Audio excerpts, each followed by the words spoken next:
The Sacramento Kings lose once again, and today I'm going to be going through what the Kings need to do better coming playoff time. Let's get right into it.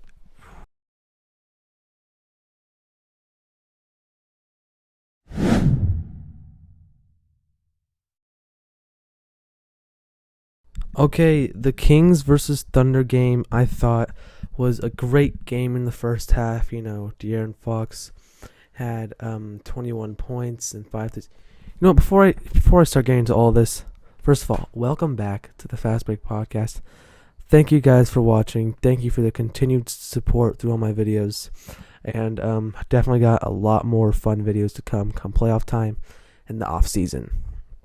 Okay, like I said, De'Aaron Fox had a great first half of 21 points and 5 threes in the first half. That's an amazing half from De'Aaron Fox. And another person who had also an amazing first half was Keon Ellis, who had 20 points in the first half. And these players, De'Aaron Fox, first of all, ended up with 33 points, and Keon Ellis ended up with 26. So what happened after the first half? Because Keon only scored 6 more, and De'Aaron scored 17 more, which is still good. Oh, I'm sorry, not 17 more, 12 more. A few topics I want to go over this video is solutions the Kings need to make now come playoff time that they've already done throughout the season but just stopped doing. And I don't know when they stopped doing that or why they stopped, but it seems to be when Kevin Huerter and Malik Monk got out.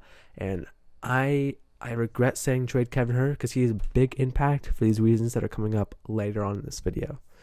Okay, so first of all, foul hunting from superstars needs to be shut down because I just think it's ridiculous.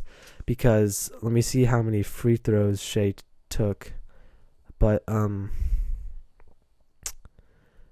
this guy took 16 free throws and De'Aaron Fox took 2, and Shea ended up scoring 40, which he would have only scored like 30 if he got even 6 free throws. Because just I think foul hunting is something that keeps on happening in the NBA and that they're trying to minimize. But I think the excessiveness from players like SGA, I think needs to stop because it's just not real basketball, and it's just not fun to watch the star player on the other team go to the line 16 times a night. It's just not fair, especially when your superstar of your team doesn't even get 5 free throws. Like, it's outrageous. So yeah, that's those are the second half was atrocious. Kings did terrible in the second half. I wish the game just should have ended at halftime because I think the Kings did super well in the first half. Players that also made an impact in this game, Keegan Murray, he had a double-double. Davion Mitchell was aggressive, a little bit offensively and more defensively. I want to see Davion Mitchell when De'Aaron Fox gets subbed out. I want to see him be more aggressive to kind of fill in Malik Monk's spot because that's just what we're dealing with at this point of the season.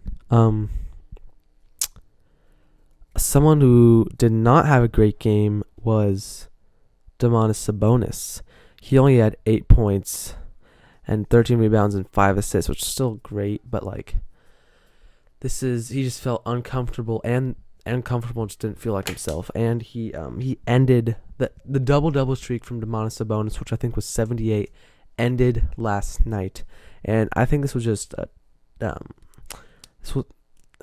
not a great game from Sabonis, and it feels like just something's off with him. It's either the absence of, it's not just the absence of Malik and Kevin Huerter because he's always been able to get his own buckets, but that's definitely a key part of it. It's kind of get them in rhythm, but I feel like there hasn't really been someone to give him that spark of energy even going into a game, because Malik Monk really brings that spark presence to keep on pushing through games and just keep on going. But I just don't think the Kings have that, and I'm just hoping and praying that Malik Monk gets a deal from the Kings this offseason because he's such a crucial factor of this team, and he's just so valuable for here in Sacramento. What else was I gonna say? I was gonna okay, I don't remember, but so I'm just gonna go straight to the solution. So LeBron and JJ Redick started a new podcast, Mind the Game podcast. If you like going to the basketball in depth, I really recommend that podcast. Amazing podcast. But LeBron talked about a little bit what LeBron and JJ Redick talked a little bit about is the Warriors, their split post offense that they had in that championship year, and they were talking about how the Kings used to run that a lot too. On that kind of in the first season that Mike Brown was here, and the first half of the season that we ran it a lot, and it worked really well with Kevin Herter coming off the screen. Well, the split post was different because it was Sabonis was on the top of the key, and Kevin Herter came in, ran off a curl, and or we kind of switched it from him and De'Aaron Fox. So De'Aaron Fox set the screen. Kevin Herter went around and curled off Sabonis, and we would get like 3-point options there, or we would get like post options with cutters, and it was just really great for the Kings. But in the second half of the season, the Kings just stopped doing it, and it was so effective. And I just don't know why the Kings stopped, which is really interesting to me, because the Kings also have players on this team that can shoot the three ball still. And we're not an amazing 3-point shooting team, but we still have players that can shoot it. Because against the Thunder, Keon went 8 for 15 from 3, which is insane. And the night before he went for 2 for 6, and the night before he went for 1 for 1. So he's getting more confident with his 3-point shot, but a lot of them were just bad shots. So I'm thinking if we could just run that split post action and get Keon an open 3, that might go in, because this guy's averaging 41% from 3.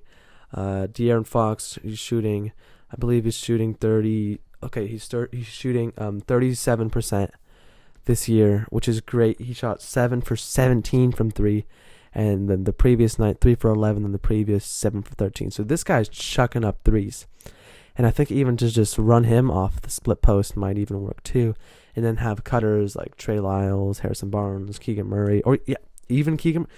We have so many I won't say efficient, but 3-point shooters like that. Like when they're hot, they just like don't miss. And I feel like the Kings need to take advantage of that, because sorry, I was just checking if my camera is still on. So and we have so many good 3-point shooters. I think the split post works so well. I'm just kind of mind boggled why we stopped doing it. And Mike Brown, I feel like kind of takes this loss too on not making adjustments in the second half, because I don't know what it is, but Mike Brown recently just like hasn't been making great adjustments, and like it's been noticeable, like from the players, from other people noticing it. It's just weird, because it just doesn't seem like he knows what to do, but there's different options he could go to that could get the Kings better than what they are right now. Let's look at some stats from this Kings versus OKC game. Kings shot 35% from 3. The Thunder shot 37. Like, dude, we shot 58 threes tonight. And I don't think the Kings just need to start chucking threes. That's not going to help you. The Kings just need to find, we still have Sabonis and De'Aaron. Why aren't we doing pick and rolls? Because if we want to shoot threes, we want to shoot good threes, not bad transition threes that are being like heavily contested. I say if you want to shoot threes, we have to run either the split post action.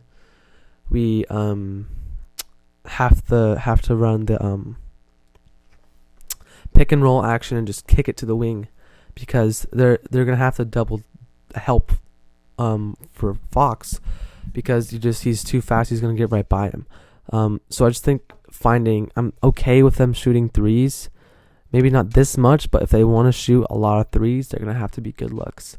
And like at least 30 of these shots in this game just weren't, 30 of these threes just weren't good looks. And the Kings continue to struggle at the free throw line, going 19 for 26, 73%. It's not terrible, but it could be better. We did great on the rebounding side, got 56 rebounds compared to their 42. We had 17 turnovers, which is not great. 17 turnovers. And listen to this. 26 points in the paint. 26. And we have Domantas Sabonis, De'Aaron Fox. Keegan Murray's been doing good in the paint. We have 3 key players that are doing amazing in paint points, and they're just not getting their looks. It just looks like Mike Brown's just telling the team to just constantly shoot threes, which I don't understand. I understand if you're down and you want to shoot threes to kind of get in the lead and get some momentum, but when your threes aren't falling, don't keep on shooting them. Go to the paint. Go to the mid-range. Go just even attack the basket to get some free throws. I just don't think the Kings are doing that, and it's confusing. And I don't know what they expect to get out of just chucking threes. But yeah, I'm done rambling about this. I think it's really dependent because we're only 2 games away from the Lakers, which are 10th, and we're gonna be seeing either another Kings and Warriors series or a Kings and Lakers series because that's just how it's gonna be. Our upcoming schedule is looking like our last 3 games are Pelicans, Suns, and Trailblazers, which isn't a great schedule, but I think against the Pelicans, we're going to have to fight hard for that win. We're going to have to fight hard for the Suns win. But I think the Kings versus Trailblazers game, that's a must-win game, and that's going to be huge. That win's going to be huge for the Kings heading into the play-in tournament. Well, that's all for me today, guys. Thank you guys for watching this video yet again, and I'll see you guys next time. Peace.